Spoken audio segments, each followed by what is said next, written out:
박원석 전 의원 민주당 최고위원 경선에 나선 정봉주 후보가요. 이재명 당대표 후보의 개입으로 상당히 화가 나 있다. 이런 주장도 했습니다.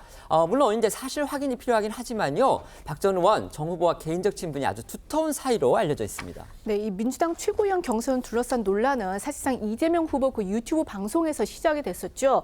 이 앞서 민주당 최고위원 경선 초반 정봉주 후보가 이 예상 밖의 선전을 하면서 1위를 달리니까 이재명 당대표 후보가 이 김민석 후보의 표가 왜 이렇게 안 나오냐, 이해하기 힘들다 이런 반응을 보인 겁니다. 이를 두고 사실상 뭐 김 후보 지원 사격에 나선 것 아니냐 이제 이런 의혹이 제기가 됐었는데요.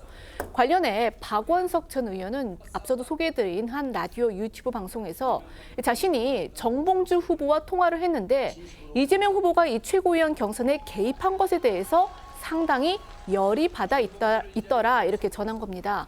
그러면서 이 박 전 의원은요, 이 소위 말하는 돌아다니는 정보 보고 그 내용을 보니까 정 후보가 이재명이라는 사람은 조그만 비판도 못 참는다. 그런 사람은 대통령이 되면 안 된다. 이런 이야기를 했다고 나와서 이 정 후보에게 이렇게 세게 말해도 되느냐 이렇게 이제 묻기까지 했다고 하는데요. 이에 대해서 이제 정 후보는 내가 없는 말 한 것도 아니지 않느냐. 이 최고위원은 만장의 치제다. 내가 들어가면 어떻게 하는지 두고 보라 이렇게 말했다고도 주장을 했는데요. 이 박 전 의원의 목소리부터 들어보시겠습니다. 그보다 본인은 훨씬 더 격앙돼 있어요.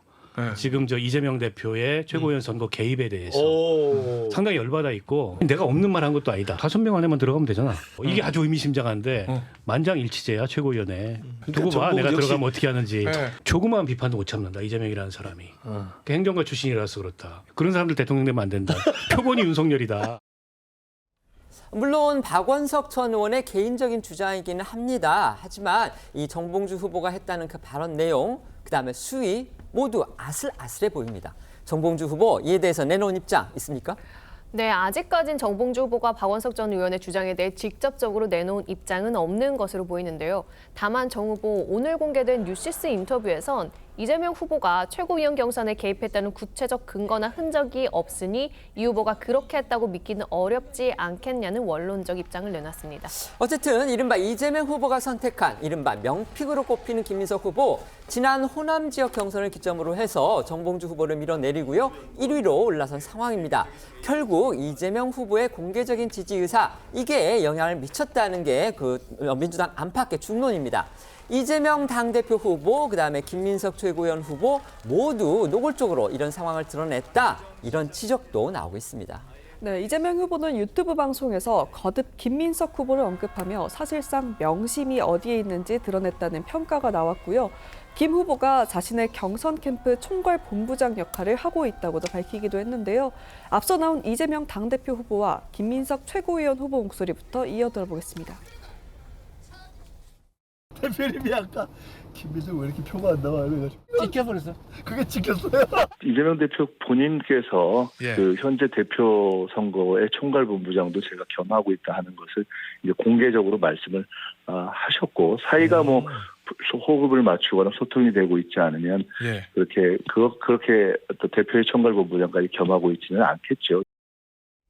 여기에 친명계 좌장격인 정성호 의원 역시 한 라디오 인터뷰에서 자신은 최고위원에 중진이 한 사람 정도는 필요하다고 생각한다며 4선 중진인 김민석 의원 지지를 밝혔고요.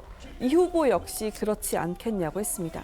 이처럼 이 후보의 최고위원 경선 개입 논란이 커지자 야권 내에선 불공정을 비판하는 쓴소리도 나오고 있는데요. 정성호 의원 목소리 들어보고 야권 원로 유인태 전 국회 사무총장 목소리도 들어보겠습니다.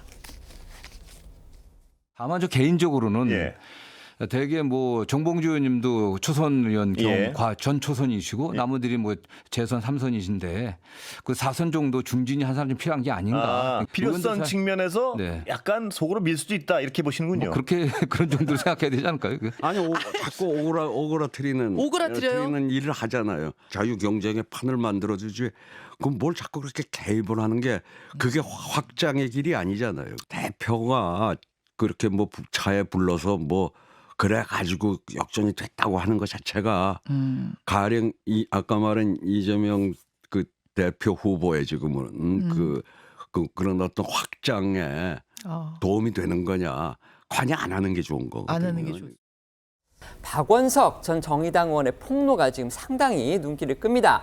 이재명 당대표 후보가 최고위원 경선에 개입한 걸 두고서 이 정봉주 후보, 그러니까 한때 1위를 달렸었죠. 그런데 지금은 지금 2위로 밀렸습니다. 김민석 후보한테 밀려서 정봉주 후보가 상당히 격앙돼 있다. 그리고 정봉주 후보가 이재명 후보 같은 사람이 대통령이 되면 안 된다.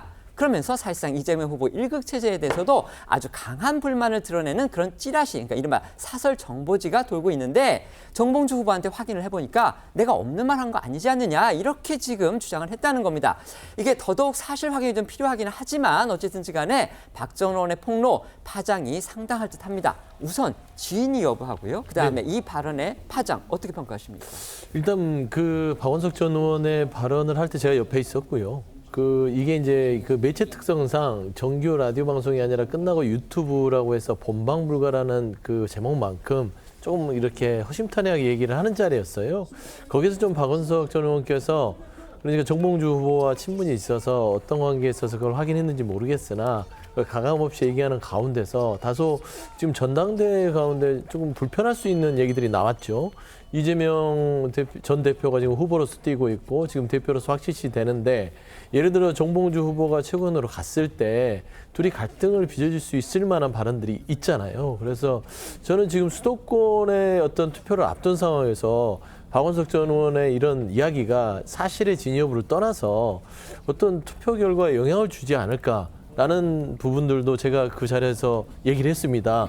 이게 선거가 끝나고 하면 좋겠지만 선거가 수도권이 남았는데 또 수도권 표도 많은데 이 발언이 행여나 정봉주 후보한테 마이너스로 작용하면 어떡할 것이냐 했는데 결국은 박원석 전 의원도 그렇고 정봉주 후보 자체도 뭐 틀릴만한 건 아니라는 입장들을 밝히는 거 보면 그냥 평가를 받고 싶은 것 같아요. 전당대회에서 이런 의견도 있는 것이고 사실상 예를 들어서 김민석 후보에 대해서 이재명 대표가 영상을 찍은 후로 말하자면 1위가 뒤집힌 건 전남이지만 부산 불경과 충청에서 확 올라왔거든요. 김민석 후보가. 그런 부분들을 정봉주 후보가 충분히 오해할 만했다라는 측면에서는 틀린 말은 아니나 좀 지금 시점은 조금 아쉬움이 남는다. 그렇게 좀 평가하고 싶습니다. 그러니까 저희 같이 이렇게 그 속사정을 잘 모르는 사람 입장에서 봤을 때는 정봉주 후보도 상당히 강성 친명계다. 또 이재명 후보를 아주 적극적으로 지지하고 있다. 이렇게 느꼈었는데 지금 뒤에서는 또 그런 얘기들이 오갔다고 하니까 어떻게 보면 충격적이기도 하고 이게 과연 무슨 속사정이 있는 건지 궁금해질 수밖에 없어서 제가 지금 질문을 계속 드리고 있는 겁니다. 말씀해 주십시오. 그러니까 정봉주 후보 한 사람만일까요? 이런 불만을 가지고 있는 사람들이. 가령 예를 들어서 정봉주 후보도 지난 총선 때